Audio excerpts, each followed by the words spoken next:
வணக்கம். தமிழாளி தொலைக்காட்சி செய்திகள் வாசிப்பவர் கமலா ஜெகதீஸ்வரன். முதலில் தலைப்புச் செய்திகள்.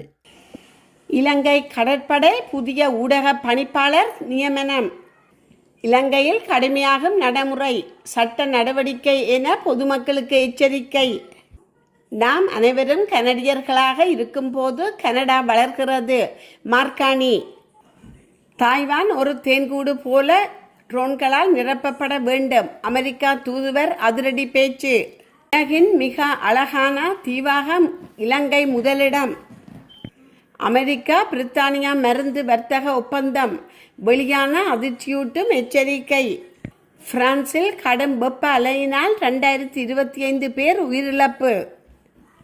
பல ஆண்டுகளின் பின் குடும்பத்துடன் பிரிட்டன் செல்லும் இளவரசர் ஹரி. ஒட்டோவாவில் வரலாறு காணாத வானிலை குறித்து எச்சரிக்கை. கனடாவை வாட்டி வதைக்கும் கடும் வெப்ப அலை. மில்லியன் கணக்கான மக்களுக்கு எச்சரிக்கை. இனி தொடர்கிறது விரிவான செய்திகள். தளபதி சமிந்த பலகுலுக்கே இலங்கை கடற்படையின் ஊடக பணிப்பாளராக நியமிக்கப்பட்டுள்ளார். இந்த நியமனம் கடற்படை தளபதியால் ஜூலை முதல் நடைமுறைக்கு வரும் வகையில் மேற்கொள்ளப்பட்டதாக கடற்படை அறிவித்துள்ளது.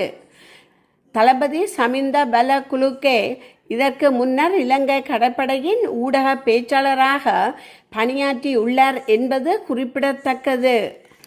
இலங்கையில் ஹெட்ஃபோன் அல்லது இயர்ஃபோன்ஸ் அணிந்து கொண்டு இசை கேட்டவாறு வீதிகளில் நடப்பவர்களுக்கு எதிராக சட்ட நடவடிக்கை எடுக்கப்படும் என போலீசார் தெரிவித்துள்ளனர்.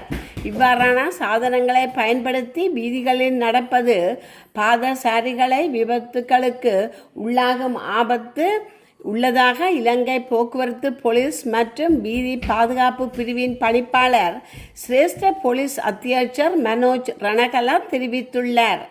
விபத்து தடுப்பு வாரத்தை முன்னிட்டு நடைபெற்ற ஊடகவியலாளர் சந்திப்பில் அவர் இதனை குறிப்பிட்டுள்ளார். தற்போது அவ்வாறு செல்பவர்களுக்கு எச்சரிக்கைகள் மட்டும் விடுக்கப்பட்டாலும் எதிர்காலத்தில் சட்டப்படி நடவடிக்கை எடுக்கப்படும். வீதி விபத்துக்களால் இலங்கையில் நாளொன்றுக்கு 10க்கும் மேற்பட்டோர் உயிரிழக்கின்றனர். இந்த விபத்துக்கள் பாதசாரிகள் மற்றும் சைக்கிள் ஓட்டுநர்களே அதிகளவில் பாதிக்கப்படுகின்றனர். கவனக்குறைவு, போக்குவரத்து வீதிகளை மீறுதல், அதிக வேகம் மற்றும் வாகனங்களின் முறையற்ற பராமரிப்பு போன்றவை விபத்துக்களுக்கு முக்கிய காரணங்களாகும். நாட்டில் விபத்துக்களை குறைப்பதற்காக அமெரிக்காவில் இருந்து இறக்குமதி செய்யப்பட்ட 3 கிலோமீட்டர் தூரம் வரை வேகத்தை கண்டறியக்கூடிய அதிநவீன வேகமானிகளை போலீசார் தற்போது பயன்படுத்துகின்றனர். சட்டத்தை நடைமுறைப்படுத்தும் போது யாருடைய அந்தஸ்தையும் பார்க்க போவதில்லை. போக்குவரத்து விதிகளை மீறுபவர்கள் நீதிமன்றத்துக்கு உட்படுத்தப்படுவார்கள். எதிர்காலத்தில் போக்குவரத்து விதிகள் கடுமையாக்கப்படும். சாரதி அனுமதி பத்திரங்களை ரத்து செய்யும் நடவடிக்கைகளும் எடுக்கப்படும் என அவர் மேலும் தெரிவித்துள்ளார். நாட்டின் ஒற்றுமை, இரக்கம் மற்றும் வலிமை குறித்து கனடா பிரதமர் மார்கானி தனது வருடாந்த தின உரையில் உரையாற்றியுள்ளார். நாட்டின் இறையாண்மைக்கு உள்நாட்டிலும் வெளிநாட்டிலும் சவால்கள் எழுந்துள்ள நிலையில் அவரது இந்த உரை வெளியாகியுள்ளது. சுமார் 2.5 நிமிடங்கள் நீடித்த இந்த உரையில் கனடாவின் நிலப்பரப்பு மற்றும் மக்களின் அழகு மற்றும் பன்முகத்தன்மையை கார்னி பாராட்டியுள்ளார். கடந்த 1867ஆம் ஆண்டில் 4 காலனிகள் இணைந்து ஒரே நாடாக மாறிய போது தனித்தனியாக இருப்பதை விட ஒன்றாக இணைந்து ஒரு பெரிய மாற்றம் மற்றும் சிறந்த நாட்டை உருவாக்க முடியும் என்று அவர்கள் நம்பியதை அவர் சுட்டி காட்டியுள்ளார். தேசிய ரயில்வே மற்றும் டிரான்ஸ் கனடா நெடுஞ்சாலை போன்ற கிழக்கு மற்றும் மேற்கு பகுதிகளை இணைக்க உதவிய நாட்டின் முக்கிய உள்கட்டமைப்புகளை கார்னி தனது உரையில் எடுத்துரைத்தார். கனடியர்கள் ஒரு வலுவான, மிகவும் ஒன்றுபட்ட நாட்டை வெறும் கற்பனை மட்டும் செய்யவில்லை. நமது கருவிகளை கையில் எடுத்து அப்படிப்பட்ட ஒரு நாட்டை நாமே உருவாக்கியுள்ளோம் என்று அவர் கூறினார். தற்போது நாடு எதிர்கொண்டுள்ள தீர்க்கமான தருணம் மற்றும் நம்மை பிரிக்க நினைக்கும் சக்திகள் குறித்து பேச கார்னி தயங்கவில்லை. அமெரிக்க அதிபர் டொனால்ட் ட்ரம்ப் விடுத்த வரும் நாடு இணைப்பு கொள்கை அச்சுறுத்தல்கள் மற்றும் இந்த இலையுதிர் காலத்தில் கனடாவிலிருந்து பிரிவது குறித்து பொது வாக்கெடுப்பிற்கு அல்பர்டா மக்கள் தயாராகி வரும் நிலையில் நாட்டின் ஒற்றுமைக்கு ஏற்பட்டுள்ள சவால்கள் ஆகியவற்றை வைத்தே அவர் இவ்வாறு குறிப்பிட்டுள்ளார் என கருதப்படுகிறது. தாய்வான் மீதான சீனாவின் இராணுவ அச்சுறுத்தலை முறியடிக்கவும் பிராந்திய அமைதியை நிலைநாட்டவும் தாய்வான் நாடு வான்வழி, கடல்வழி மற்றும் நீருக்கடியில் இயங்கும் ஆளில்லா விமானங்களை கொண்டு ஒரு தேன்கூடு போல மாற்றப்பட வேண்டும் என்று அமெரிக்காவின் தாய்வானுக்கான தூதுவர் ரேமன் கிரீன் தெரிவித்துள்ளார். தாய்வானின் தைஷொங் நகரில் நடைபெற்ற ரோன் தொழில்துறை மாநாட்டில் வியாழக்கிழமை பேசிய அவர், உக்ரைன் போரில் மிக குறைந்த இராணுவம் பலங்கொண்ட தரப்பினருக்கு ரோன்கள் எவ்வாறு மிகப்பெரிய சாதகமாக அமைந்தன என்பதை சுட்டிக்காட்டினார்.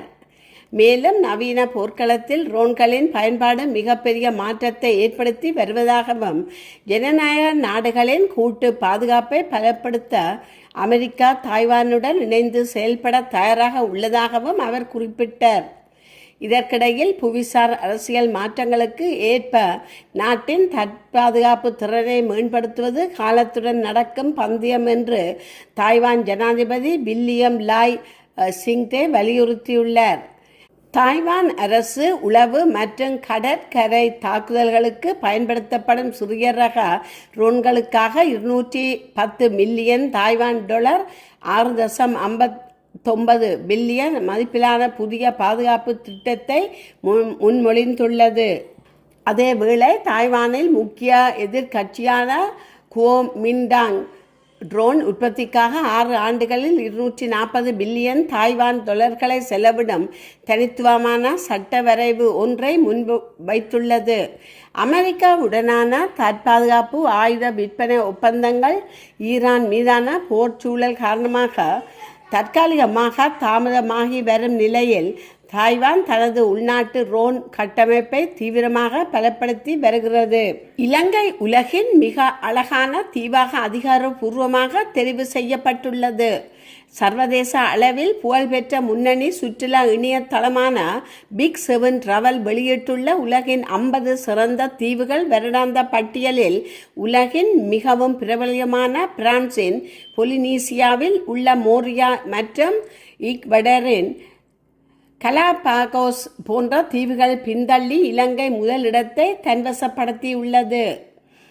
இலங்கையின் 1300 கிலோமீட்டருக்கும் அதிக நீளமுள்ள அழகிய கடற்கரைகள் பிரிசா, உனவடுவா, பெந்தோட்டை, அருகம்பே, பாசிக்குடா, சிகிரியா, தம்புள்ளா, குகைக்கோயில், வரலாற்று சிறப்புமிக்க கண்டி, அனுராஜபுரம், பொலனறுவை ஆகிய ஆன்மீகம் மற்றும் புரதான நகரங்கள் சுற்றுலா பயணிகளை பெரிதும் கவர்ந்துள்ளன.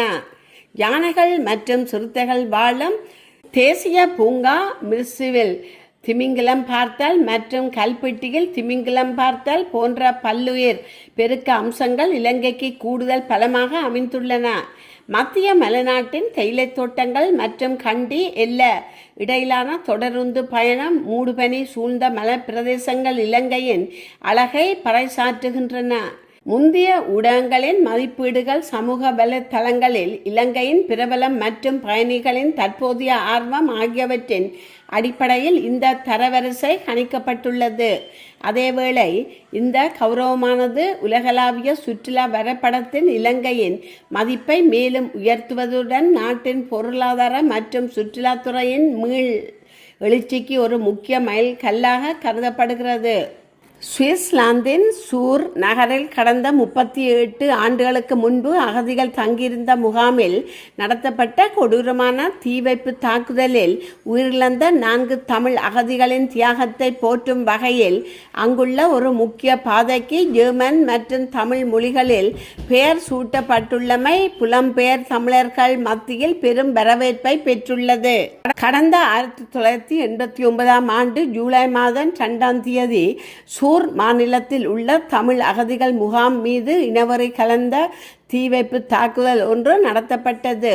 இந்த அநீதியான தாக்குதலில் அகதிகளாக தஞ்சமடைந்திருந்த 4 இளம் தமிழர்கள் தீக்கிரையாகி பரிதாபமாக உயிரிழந்துள்ளனர். தாக்குதலில் கந்தையா பாலமுரளி, கந்தையா பாலமுகுந்தன், சத்தியவேல் தம்பராஜா, தேவராஜா சின்னத்தம்பி ஆகியோரே இதன்போது உயிரிழந்துள்ளனர். இந்த கொடூர சம்பவம் நடந்து 37 ஆண்டுகள் நிறைவடைந்துள்ள நிலையில் உயிரிழந்தவர்களின் நினைவை என்றென்றும் நிலைநிறுத்தவும், பாதிக்கப்பட்ட தமிழ் சமூகத்துக்கான சமூக நீதியை நிலைநாட்டவும் சூர் நகராட்சி நிர்வாகம் இந்த வரலாற்று சிறப்புமிக்க நடவடிக்கையை மேற்கொண்டுள்ளது. உள்ள சாலை பார்சல் எண் 6803 இதுவரை பெயர் சூட்டப்படாமல் இருந்த ஒரு புதிய பாதைக்கு இந்த 4 தியாகிகளின் நினைவு பெயர் சூட்டப்பட்டுள்ளது. கிரவுன் தமிழ் கலாச்சார மன்றத்தின் ஆலோசனைகள் மற்றும் முழுமையான ஒத்துழைப்புடன் இந்த தனித்துவமான பெயர் தேர்வு செய்யப்பட்டுள்ளது. இப்பாதைக்கு ஜெர்மன் மொழியில் பெயரிடப்பட்டுள்ளது. இதன் தமிழ் பொருள் 4 விளக்குகள் கொண்ட பாதை என்பதாகும். உயிரிழந்த 4 தமிழர்களின் ஆன்மாவை ஒளிரும் விளக்குகளாக உருவகித்து இப்பெயர் சூட்டப்பட்டுள்ளது. இந்நிலையில் புலம்பெயர் தேசத்தில் தமிழர்களின் இழப்புகளுக்கும் தியாகங்களுக்கும் மதிப்பளித்து அந்நாட்டு அரசாங்கமே வீதிக்கு தமிழ் பெயர் சூட்டியுள்ள இந்த நிகழ்வு சுவிஸ் வாழ் தமிழ் மக்களில் மத்தியில் நெகிழ்ச்சியையும் உலக தமிழர்களிடையே பெரும் வரவேற்பையும் பெற்றுள்ளது. பல ஆண்டுகளின் பின் குடும்பத்துடன் இளவரசர் ஹரி பிரிட்டன் செல்ல உள்ளதாக கூறப்படுகிறது. மன்னர் சார்ல்ஸின் இளைய மகனான ஹரி தனது மனைவி மேகன் மற்றும் குழந்தைகளுடன் அடுத்த வாரம் செவ்வாய்க்கிழமை இங்கிலாந்து செல்வார்கள் என எதிர்பார்க்கப்படுகிறது. இந்த பயணத்தின் தற்செயலாக பரவலான சட்டவிரோத நடத்தை குற்றச்சாட்டுகள் தொடர்பாக டெல்லி மெயில் பத்திரிகையின் வெளியீட்டாளர்களுக்கு எதிராக தொடுத்த பெரும் செலவுமிக்க நீதிமன்ற வழக்கில் ஹரி வெற்றி பெற்றாரா இல்லையா என்பதை அதே நாளில்தான் அறிந்து கொள்வார். அரச குடும்பத்தின் செயல்பாடு உறுப்பினர்கள் என்ற நிலையிலிருந்து விலகிய ஹரி 2020 ஆண்டு முதல் தனது மனைவியான மேகனுடன் அமெரிக்காவில் வசித்து வருகிறார். அவரது குழந்தைகளான 7 வயதுடைய ஆர்ச்சி மற்றும் 5 வயதுடைய வில்லிபர்ட் ஆகியோர் இறுதியாக 4 ஆண்டுகளுக்கு முன்பு பிரிட்டனுக்கு சென்றிருந்தனர். தான் மிகவும் நேசிக்கும் அந்த நாட்டுக்கு தனது குழந்தைகளை அழைத்து செல்ல வேண்டுமென்ற தனது விருப்பத்தை ஹரி முன்பே வெளிப்படுத்தியுள்ளார். எனினும் அவர் பிரிட்டன் வழங்கும் காவல்துறை பாதுகாப்பு ஏற்பாடுகள் போதுமானதாக இல்லாத காரணத்தினாலேயே கடந்த காலங்களில் தனது குழந்தைகளை அங்கு அழைத்து வர முடியவில்லை என்றும் இளவரசர் ஹரி முன்பு கூறியிருந்தார். கனடா தினத்தில் பெய்த வரலாறு காணாத பெருமழையின் பாதிப்புகளில் இருந்து ஒட்டோவா நகரம் இன்னும் மீளாத நிலையில் அங்கு மீண்டும் கடுமையான சூறாவளி மற்றும் மோசமான வானிலை நிலவக்கூடும் என எச்சரிக்கப்பட்டுள்ளது. ஒட்டோவாவிற்கு மஞ்சள் நிற கடுமையான இடியுடன் கூடிய சூறாவளி எச்சரிக்கையை சுற்றுச்சூழல் கனடா விடுத்துள்ளது. இதன்படி பலத்த காற்று, பெரிய அளவிலான ஆலங்கட்டி மழை மற்றும் பலத்த மழை பெய்யக்கூடும் என தெரிவிக்கப்பட்டுள்ளது. வரவிருக்கும் புயல் காரணமாக மணிக்கு 100 கிலோமீட்டர் வேகத்தில் பலத்த காற்று வீசக்கூடும் எனவும் பிங்பாங் பந்து அளவிலான பெரிய ஆலங்கட்டி மழை பொழிய வாய்ப்புள்ளது.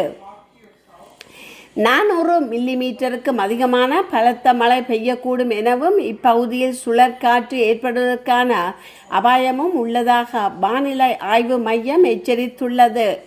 வியாழக்கிழமை பிற்பகல் 2 மணி முதல் இரவு 9 மணி வரை இந்த இடியுடன் கூடிய புயல் ஆபத்து நீடிக்கும் என கணிக்கப்பட்டுள்ளது. கனடா தினத்தின் போது ஒட்டோவா விமான நிலைய பகுதியில் மட்டும் 118 மில்லிமீட்டர் மழை பதிவாகி இருந்தது. இதனால் பல கொண்டாட்டங்கள் ரத்து செய்யப்பட்டுள்ளதுடன் வீதிகள் மற்றும் அடித்தளங்கள் வெள்ளத்தில் மூழ்கின. மேலும் பல்லாயிரக்கணக்கான மக்களுக்கான மின்சார விநியோகமும் தடைப்பட்டது. இந்த துயரத்திலிருந்து ஒட்டோவா மக்கள் இன்னும் முழுமையாக மீளவில்லை என்பது குறிப்பிடத்தக்கது. மழை ஒருபுறம் இருக்க ஒட்டோவாவில் கடுமையான வெப்பமும் அதிக ஈரப்பதமும் நீடித்து வருகின்றது. இதனால் அங்கு ஒரேஞ்ச் நிற வெப்ப அலை எச்சரிக்கையும் விடுக்கப்பட்டுள்ளது. அமெரிக்கா மற்றும் ஈரானுக்கு இடையேயான மோதலை முடிவுக்கு கொண்டு வந்து அணு ஆயுத பேச்சுவார்த்தைகளை அடுத்த கட்டத்திற்கு நகர்த்த அமெரிக்கா செப்டம்பர் மாதம் வரை ஒரு இரகசிய திட்டத்தை வகுத்துள்ளதாக தெரிவிக்கப்படுகின்றது. இந்த திட்டத்தின் கீழ் ஹோர்மோஸ் நீரிணையை மீண்டும் முழுமையாக திறப்பது மற்றும் ஈரான் மீதான பொருளாதார தடைகளை தளர்த்துவது உள்ளிட்ட முக்கிய அம்சங்கள் உள்ளடக்கப்பட்டுள்ளதாக கூறப்படுகிறது. கடந்த பிப்ரவரி மாதம் அமெரிக்கா இஸ்ரேல் வான்வெளி தாக்குதலில் கொல்லப்பட்ட ஈரானின் முன்னாள் உயர்மட்ட தலைவர் அயத்துல்லா அலி கமேனியின் இறுதிச் சடங்கு நிகழ்வுகள் தற்போது ஈரானில் அதிகாரப்பூர்வமாக தொடங்கியுள்ளன. காமேனியின் மரணத்தை தொடர்ந்து அவரது மகன் மொஜ்தபா கமேனி புதிய உயர்மட்ட தலைவராக பொறுப்பேற்க உள்ள நிலையில் அமெரிக்காவுடனான தற்போதைய சமாதான பேச்சுவார்த்தைகள் தற்காலிகமாக நிறுத்தி வைக்கப்பட்டுள்ளன. கனடாவின் பல பகுதிகளில் நிலவி வரும் கடுமையான வெப்ப குவிமாடம் காரணமாக அபாயகரமான அளவில் வெப்பநிலை அதிகரித்து வருகிறது.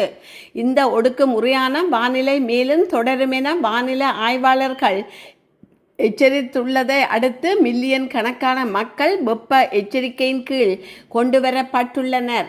பகல் நேர வெப்பநிலை மற்றும் ஈரப்பத குறியீடு ஆகியவை பருவகால இயல்பான அளவை விட மிக அதிகமாக உயர்ந்துள்ளதால் என்விரான்மென்ட் கனடா நிறுவனம் ஒன்டாரியோ, கியூபெக், பிரைஸ் மற்றும் வடமேற்கு பிராந்தியங்களின் சில பகுதிகளுக்கு வெப்ப எச்சரிக்கைகளை விடுத்துள்ளது. இம்முறை வெப்ப அலையினால் மிகவும் கடுமையாக பாதிக்கப்பட்ட மாகாணங்களில் ஒன்றாக ஒன்டாரியோ விளங்குகிறது. மாகாணத்தின் பெரும் பகுதிகளில் வெப்ப எச்சரிக்கை விடுக்கப்பட்டுள்ளது. குறிப்பாக தென்மேற்கு ஒன்டாரியோவில் பகல் நேரத்தில் கடுமையான வெப்பமும் இரவு நேரங்களில் தனிவற்ற நிலையும் நீடிப்பதால் மக்கள் அவதிக்குள்ளாகின்றனர். கிழக்கு ஒன்டாரியோவிலும் இதே நிலை நீடிப்பதால் பகலின் வெப்பம் அதிகமான நேரங்களில் மக்கள் வெளிப்புற நடவடிக்கைகளை தவிர்க்குமாறும் அறிவுறுத்தப்பட்டுள்ளனர். தெற்கு கியூபெக்கின் பல பகுதிகளில் கடுமையான வெப்பநிலை தொடர்ந்து நீடித்து வருகிறது. இதற்கிடையில் வடக்கு ஒன்டாரியோவின் சில பகுதிகளில் இந்த வெப்பமான வானிலையோடு சேர்ந்து கடுமையான இடியுடன் கூடிய மழை பெய்யக்கூடும் என்று எச்சரிக்கப்பட்டுள்ளது.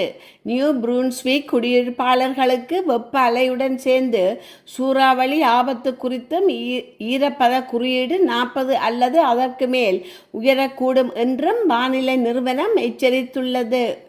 நோவா ஸ்கோஷியா மற்றும் PEI பகுதிகளிலும் வெப்பம் ஈரப்பதமும் அதிகரிக்கும் என தெரிவிக்கப்பட்டுள்ளது.